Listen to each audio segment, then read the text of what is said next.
Team बिजली महादेव का जो रहस्य जानने समझने निकली थी, वो कुल्लू से 17 किलोमीटर की दूरी तय करते करते यहाँ की खूबसूरत वादियों में और गहरा गया था।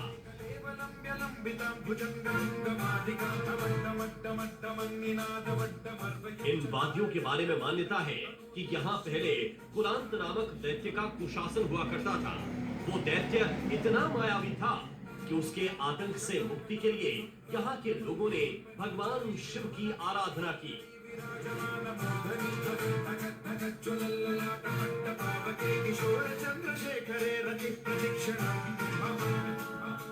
स्थानीय मान्यता के मुताबिक कुलांत नाम का दैत्य अपनी माया से भगवान शिव को भी छकाने लगा था। तब शिव ने त्रिशूल फेंककर उसका वध किया था।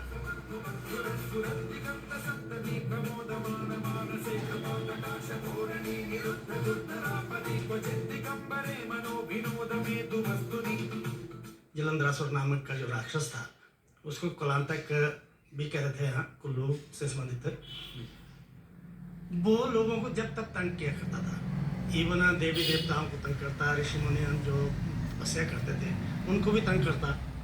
देवी देवता जब बड़े परेशान हुए, लोग बड़े परेशान हो गए, उन्होंने भगवान शिव की आराधना की और फिर कहते हैं कि शिव जी प्रकट हुए। उन्होंने उस राक्षस का जो सिर था त्रिशूल से इसी स्थान पर मारा था उसको। बिजली महादेव से जुड़ी ऐसी मान्यताएं, किस्से और मुश्किल रास्तों पर सफर, ये सब मिलकर गजब का रोमांच बना रहा था। लेकिन बिजली महादेव मंदिर तक पहुंचने का असली इम्तिहान शुरू होता है मथान नाम के इस मोड़ से, जहां से मंदिर तक जाने के लिए 3.5 किलोमीटर का रास्ता पैदल तय करना होता है। पहाड़ीदार रास्ते से होते हुए अब हम बिजली महादेव मंदिर की तरफ बढ़ रहे हैं और यहाँ से आगे की तस्वीर आपको दिखा दूं कि किस तरीके से बेहद खूबसूरत इन जंगलों के बीच से होते हुए इस तरीके से रास्ता जो है वो इस पहाड़ी के टॉप तक जाता है और ठीक उस स्थान पर विराजमान है बिजली महादेव। मान्यता के मुताबिक कुलांत नाम के दैत्य का वध करने के बाद भगवान शिव इसी जगह पर विराजमान हो गए जहां आज ये मंदिर बना है। लोगों को कुलांत दैत्य से मुक्ति तो मिल गई, लेकिन ये जगह बरसों तक गुमनाम रही।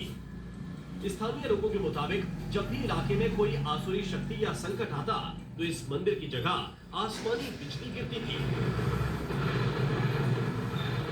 ये तो भगवान का चमत्कार ही है कि ये शिवलिंग पे गिरती है और ना कोई मंदिर को कोई क्षति पहुंचती है। कभी ये ध्वजा है वहाँ पे बिजली महादेव के सामने, वहाँ पे भी गिरती है, कभी एक दरवाजे पे गिरती है, कभी शिवलिंग पे गिरती है।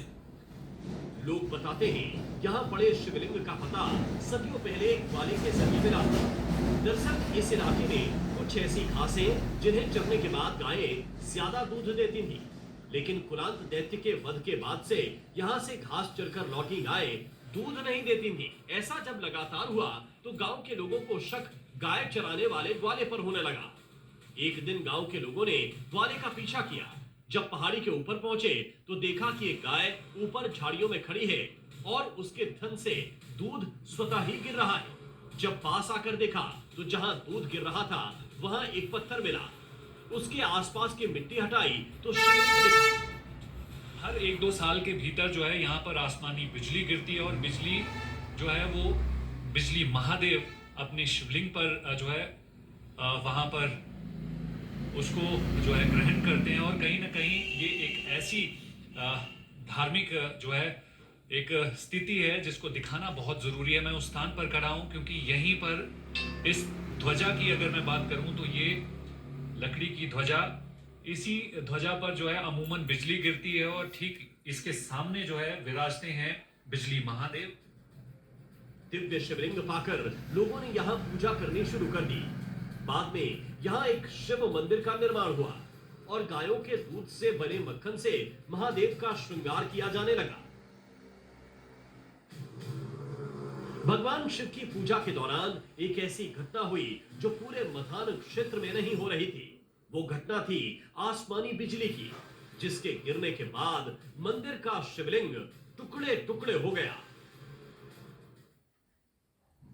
तो बिजली महादेव मंदिर में आज भी परंपरा यही है, आसपास के गांव की हर गाय के दूध से निकलने वाला पहला माखन शिव मंदिर में ही दिया जाता है। इसके अलावा दूसरा आश्चर्य ये भी है कि मंदिर के आसपास के पूरे क्षेत्र में जो गाय चलने आती है वो सामान्य से ज्यादा दूध देती है और इस वजह से जो बिजली महादेव मंदिर है उसको लेकर लोगों की आस्था बहुत ही गहरी है। तो आपको बताते हैं, जिस आसमानी बिजली से शिवलिंग के टुकड़े हो जाते हैं वो कैसे रहस्यमय तरीके से वापस जुड़ भी जाता है।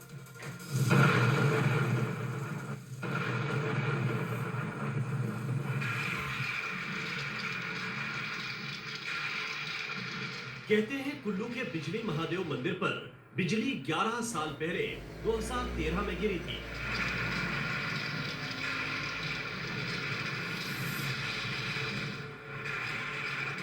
ये उसी साल की बात है जब देश के 12 ज्योतिर्लिंगों में से एक केदारनाथ में बादल फटने और ग्लेशियर टूटने से भयंकर आपदा आई थी।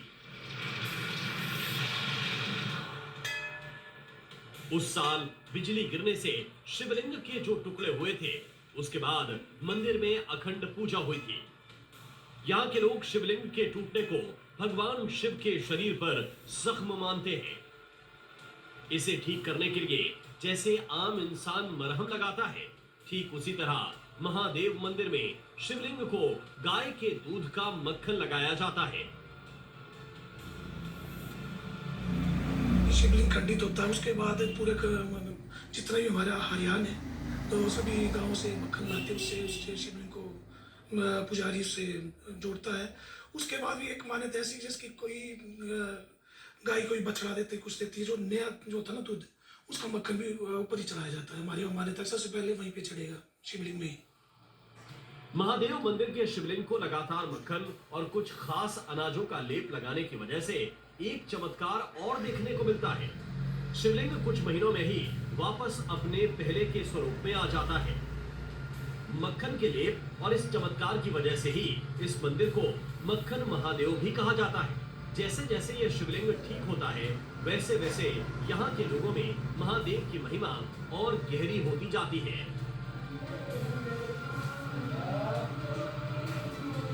मजा आ गया जहाँ महादेव के ऐसे दर्शन हुए, ऐसा शिवलिंग देखने को मिला।